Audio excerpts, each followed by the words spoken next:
the king's horse threw a shoe.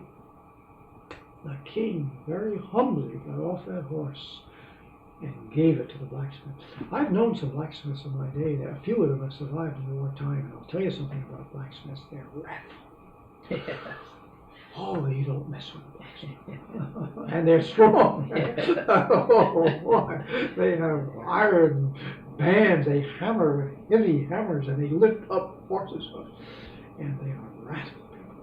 And so if your name is John Smith, I remember once we got on to, in the course of these courses, we never got on to the modern world. We never decided how to hear it. But one thing we got onto at one time, because we were teaching Americans, was American history. And separately, we explored. We went in different directions, and we got a hold of the truth. We said, well, you know, there were great Americans.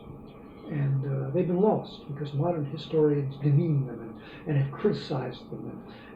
But we went back in our childhood memories, and we remembered that they were great Americans. And so we went and we said, well, what about George Washington? I bet he really was great. And so we went and we read various original sources. And I remember you got on to John Smith. I never read it. Yeah, but yeah. you said, Right. oh boy, he was a great man. You know, yes, right. You were just astonished at him. Yeah, no, he was an extraordinary man. Now, for Europeans might not even know him, although I bet they do. John Smith was the one who married Pocahontas the Indian. Yeah, there's Longfellow again. Wasn't it Longfellow who wrote did he the write? But didn't he write the story of? I bet he did. I don't remember. I bet he did. I bet have it mixed up. He might have. He might have. He Yeah. liked those stories. Yeah, he did. He certainly might have. Yeah, I don't remember that one. But John Smith founded Virginia. I mean, he was the first explorer, and he was a great man. Well, his name was Smith, and in England, the name Smith is almost a kind of a joke. That is, everybody's name is Smith. Yeah. And you say, well, you better reflect on that. Why is everybody named Smith? The answer is, well, they're a strong race, those guys. They have a lot of children. Apparently, blacksmiths have 16 children, because that's a vigorous name. Well, I don't know. I got onto that, but Kindred. high kindred. Kindred, yes. That is, a knight has a high kindred. The blacksmith would say, well, I have a high kindred too. That is, all right, maybe it isn't high, Yeah. but it's a kindred. It's a kindred. And it's mine, and I'm proud of it, and that's my name.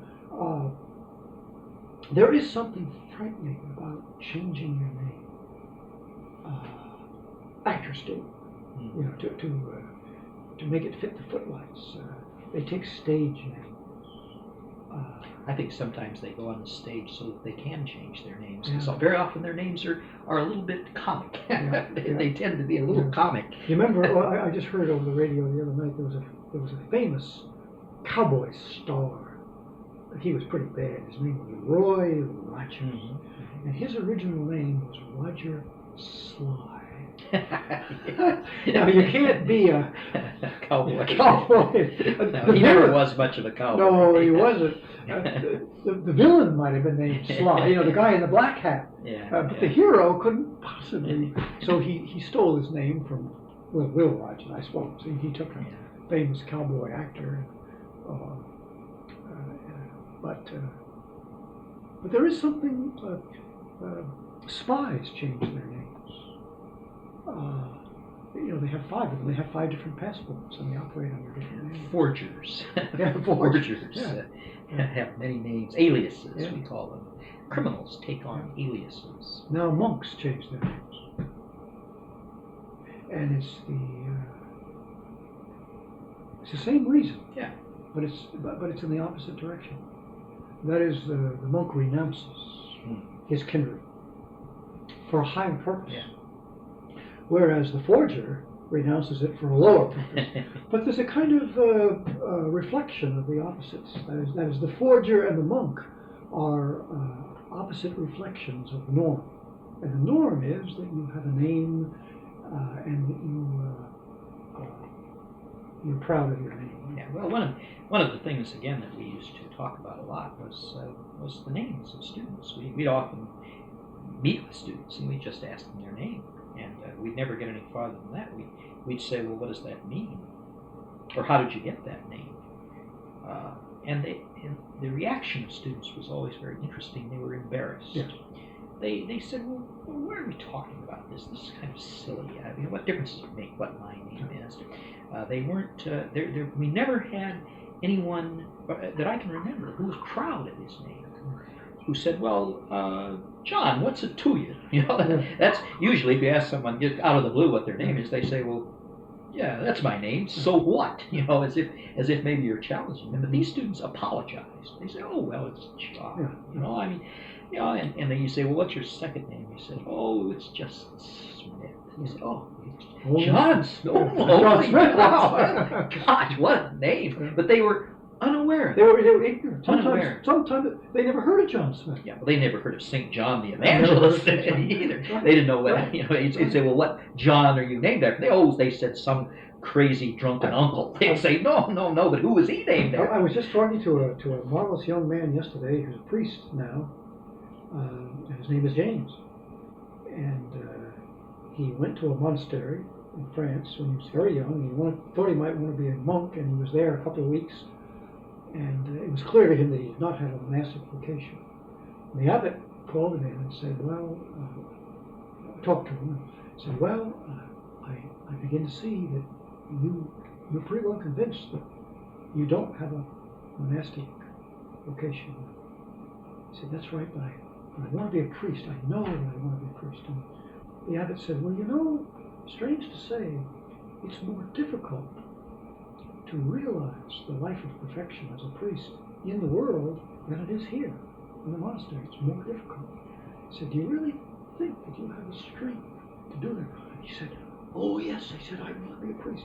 And he said, the abbot said to me, well, that's because your name is James. And he said, you know, I didn't know what he meant. And he said, I was totally puzzled. And he said, I went up to one of the other monks and I said, you know, the abbot just said to me something. And he said, the monk just burst out laughing. Just laughed. And then he told him the story of the sons of thunder, of John and James, where Christ says the very same thing. You know, do you have the strength to drink that cup? And they say, yes, we do. You know, oh, it's a lovely story. And but his name was James. What could be better? And he said, he's my patron. He said this man, he's a man now, what, 30, something, 35. And he said, I now know, he said, who St. James is. He said, I looked him up, and I read him. But so many of the students, he was one of our students. I'm sure he might have been literally one of the ones, I don't remember. Might have been. He said, why is Jim? You know, well, who's Jim? Well, I don't know. He's just an uncle. Named uncle. After an uncle, that's all. Well, that would be a step in the right direction. Yeah. If you press them, they'd say, well, yeah, it was an uncle. You'd say, well, yeah, but why was he named James? And they'd say, well, he was named after his uncle, too. And you say, well, yeah, but who was he named? Come on now. You're going to have to get it eventually. And then when you go into last names, you find, as I say, the same thing. That is, there's a beautiful phrase, family tree. I mean, it's a tree. It's a great organic structure. And when you think about your ancestors, your kindred, gee, that's a lovely word. But then you begin to think, of course, about your progeny too. 100 years from now, somebody's going to look back at us, and it's a sobering thought. What will they say of us? What will they think of us in this long, long tree? What will they think of us? And it's, I wouldn't say it was frightening. I don't. Sobering. Sobering, yeah, right. Sobering, yeah. I mean, we're not so sure that we've done such a good job. I think most of us have that feel. I don't have a feeling of total disaster, but I do have a feeling of sobriety. I think it's a good one. That we might have done better nowadays. We were given the world, and it was in a bad situation, but we might have done better. But I don't know, if I were named John Smith and I look back at John Smith, I would think one thing clear. Yeah, It would never be awfully as hard to measure No, up to, no. to that John Smith. And I remember talking to somebody, I forget who it was, I think it was a priest, about these things not long ago. And, I inadvertently just said something. I said, well, this young fellow was afraid that he'll never be as great as his father. And he said, nobody is ever as great as his father. And I stopped and thought, oh my God, that's right. That is, there is a devolution, isn't there? That is, there is a going down. Or those old fathers, there is something about them which is. Well, we think in the church of the fathers of the church. Where have there ever been such great men as the fathers of the church? There were. St. Thomas Aquinas was a great man, but he wasn't a father of the church. And he would be the first one to say Yes, that. absolutely. He'd say, well, I whatever wisdom I have, I really attained from them. It's not from me. And to return to the text, Yes. we were talking about the Aegeus, and he's called Father Aegeus. Mhm. Father Aegeus. See, Theseus is the star, but he looks up to that old man. This is the wise man. This is the wise man. And after that, the part we started talking about that does tend to make you laugh. He says, "This world is but a thurfar full of woe, and way ben pilgrims passing to and fro. Death is an end of every worldly soul." Gee, those are great lines. That sums up really what this young man, Arcite, discovered at death. He discovered this, but Father Aegeus has learned this throughout his whole life. And of course, when we think of the Canterbury Tales, the use of the word pilgrim is so striking. It jumps out of the page. yeah, no, there's no question that is. Here, this is right at the beginning of the story, and of course, this is a pilgrimage. He's listed the pilgrims, and here in the very first tale, the whole point of the story is summed up in that phrase: "This world is nothing but a thoroughfare full of woe, and we are pilgrims passing to and fro."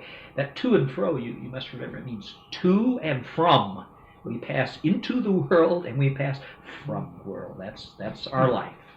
It's a thoroughfare. Again, he's so close to the literal. Chaucer is, so close to the immediate in his language. So often, thoroughfare. That means a place where you pass through. Literally, a thoroughfare where you simply pass through. We use words like that all the time, and we've lost all sense of their meaning. For us, a thoroughfare is a highway. Yeah, just any road is a thoroughfare, and it is. It's a passing. Yeah. It's something you go through. We lose the sense of it. It's a passing, something we pass through. We pass to and fro.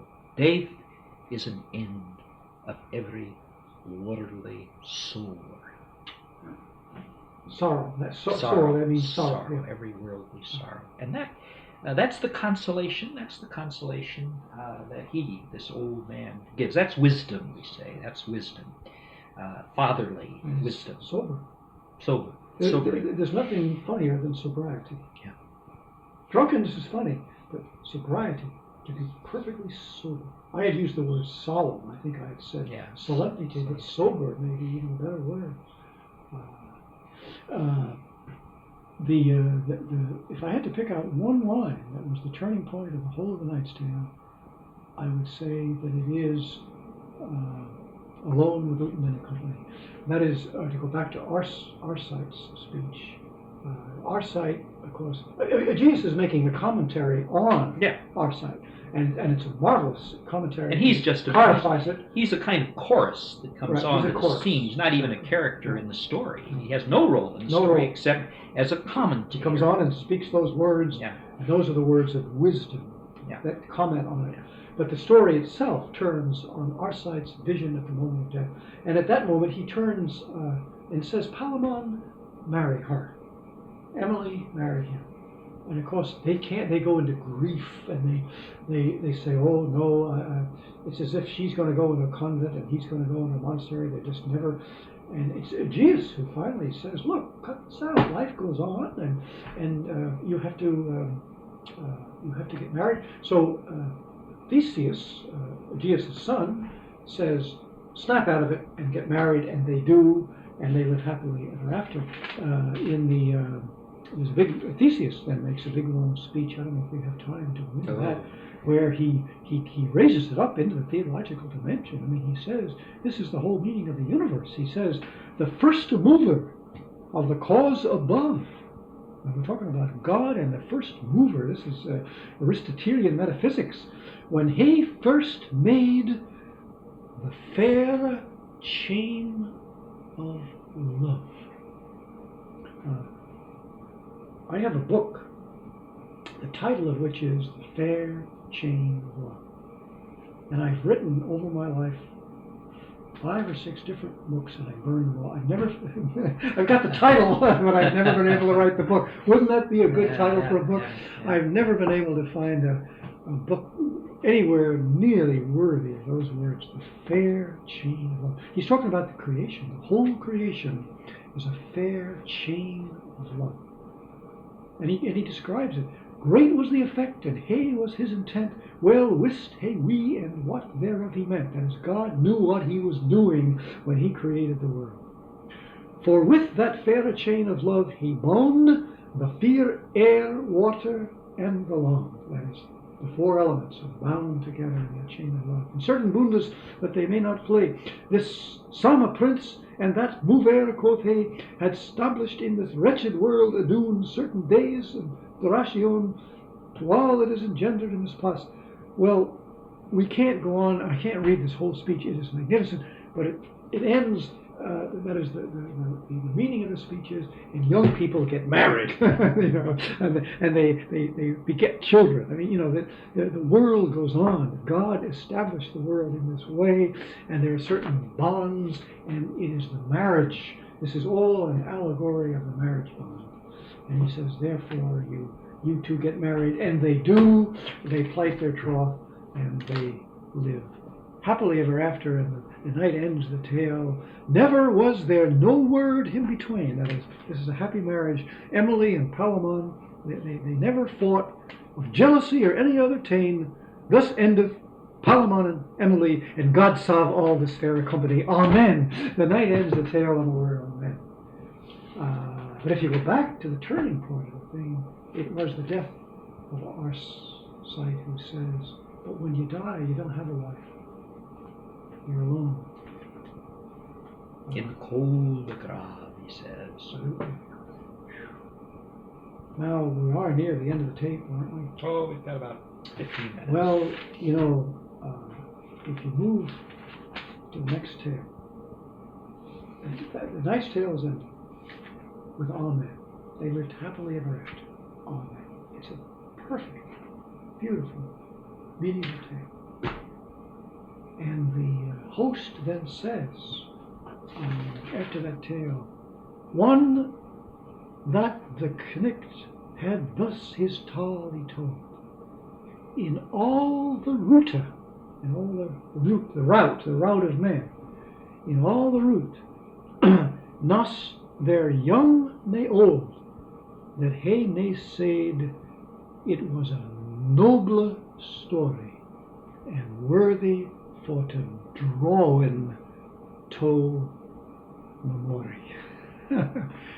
Oh, gee. You have to comment on every word.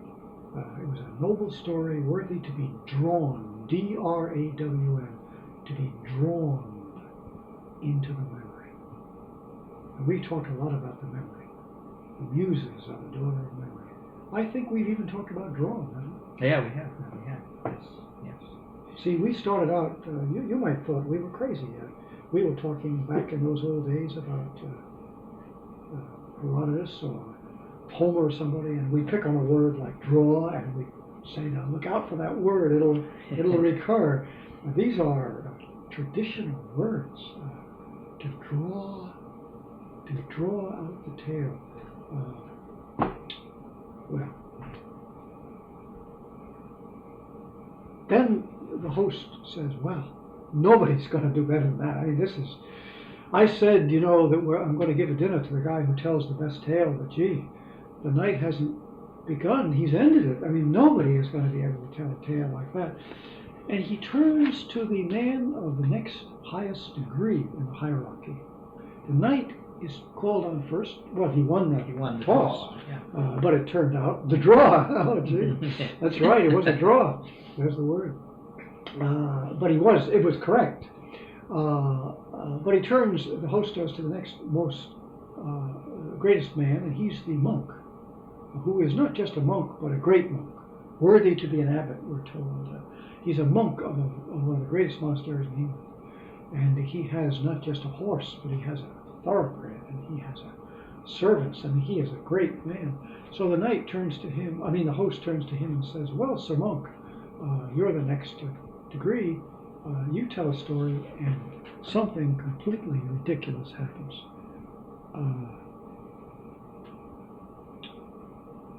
The miller intervenes with a voice, he says, like Pilate's voice, but in Pilate's voice, he came to cry, and he's drunk. He's so drunk that that is with difficulty, he is able to sit upon his horse. Upon his horse he sat, he knowed Ivala neither hood nor hat, ne abide no man for his courtesy, but in Pilate's voice he began to cry and swore. And these are oaths. I mean, when he says the word swear, he means swear. He has an oath by arms and by blood and bones. He means Christ's arm and blood and bones. It's a real oath.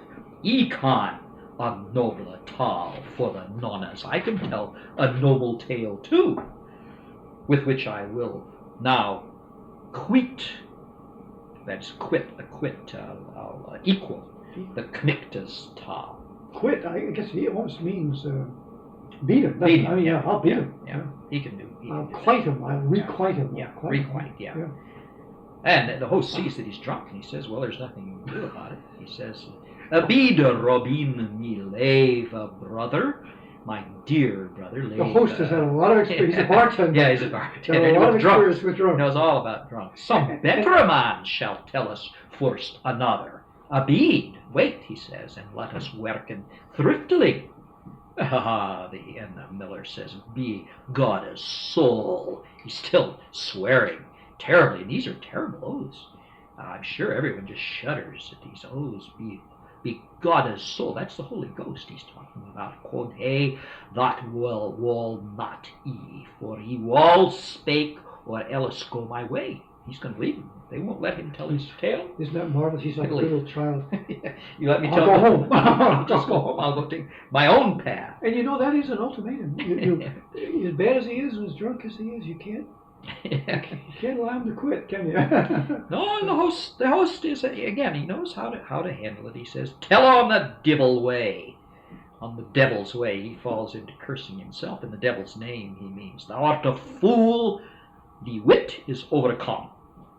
So the miller says, all right, okay, so now I'll tell my tale. And he does. It's thoroughly ridiculous situation. And this, the reeve intervenes too. You get quarreling. The reeve hates the miller. And we don't know why. There's an antecedent hatred there. Yeah, he's angry, and the reeve is a furious and a very, very bad man. In many ways. He's worse than the miller. Worse than the miller. The miller's a lout. He's a drunken lout. But the reeve is a vicious. He's a sheriff. A sheriff. A reeve is a kind of a tax collector. That's where we get the word sheriff from. He's the shire rave. He's the reeve of the shire. A reeve is something like a tax collector. Like in the Bible, a tax collector. You remember. The tax collectors, like Matthew, was always looked down on because they were crooks. They were all crooks. Well, he intervenes, and but anyway, the miller goes on and tells his vulgar story. We'll listen to the beginning. Back again with the Odyssey, right from the start, we said pay attention to beginnings. I mean, if you read the first 20 lines or something, in a way you've got the whole thing. The miller is drunk, but look at how well he does tell this story. Whilome, there we are, there's the word, whilome, once upon a time. Mm-hmm. Whilome there was dwelling at Oxenford a richer Gnaff that Gistus held to board. Now, he ran a boarding house. That is, Oxford is a college town, and one of the ways you make a living is to take in students. It's true right here in Lawrence, Kansas. If you want to get rich quick, well, I don't know about rich, but you gouge those damn students. They charge high prices. Whilome there was dwelling at Oxenford a richer Gnaff. The word Gnaff is I think it's a Hebrew word in origin. I do too. I was just thinking the same thing. Yeah, but it just means. It doesn't mean anything. It means a Gnaff. Rascal, or I don't know. I mean a thief. Thief. A Gnaff is a thief. The Yiddish word for a thief today. I don't know whether that's I think real. You're right. No, it means a thief. Yeah. Richard Gnaff. Yeah. Crook, thief. He ripped the students off. Churl loud thief. That's the way they say there. Yeah. The richer Gnaff that Gestas held to board, and of his craft he was a carpenter. With him there was dwelling a poor scholar. A carpenter rhymes with a scholar. Had learned art, that is, he studied the liberal arts, but all his fantasy was turned for to learn astrology. Now, if times have not changed, you can come to Lawrence, Kansas today, which is a college town, university town, and you can find Richard Gnaffs around this time that take in students, and there they are living up in these third-story rooms in these old houses, and they'll be math majors or they'll be philosophy majors, but all their fantasies turn, by golly, it's still true, to, in one way or another, to astrology or something like it. That is, they take up these silly doctrines, these vain, they're not silly, they're vain doctrines, and could a certain of conclusions to Damon be interrogations, if that man asked him a certain orders, one that man should have drooped or else shores. What he's saying there is that if you came to him, he could tell you when it was going to rain, and he could tell the future. He studied astrology, and he could predict the future. Or if men asked him what should befall of everything, he may not reckon him all. This clerk was Clayford, means was named, Hend Nicholas. I've forgotten what Hend means. Hend is like handy. Oh. It's that's what we get handy from, I think. Hinda, he's handy old Nicholas. He can do anything. He can turn his hand to anything. Yeah. Oh, gee.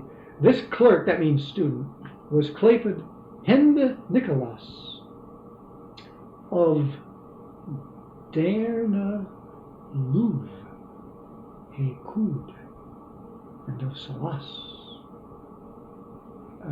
That means he knew all about the word D-E-R-N. Derna means secret.